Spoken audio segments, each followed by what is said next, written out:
இறையேசுவில் பிரியமான சகோதரிகளே சகோதரர்களே, தொழுநோயால் பாதிக்கப்பட்ட ஒருவர் இயேசுவிடம் காலில் விழுந்து, ஆண்டவரே, நீர் விரும்பினால் எனது நோயை நீக்க உம்மால் முடியும் என மன்றாடுகின்றார்.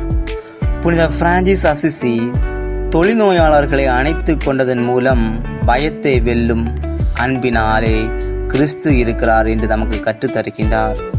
புனித தெரசா லிசியு இவ்வாறு கூறுகின்றார்: நம் தாழ்மைதான் கடவுளின் கருணையை ஈர்க்கிறது.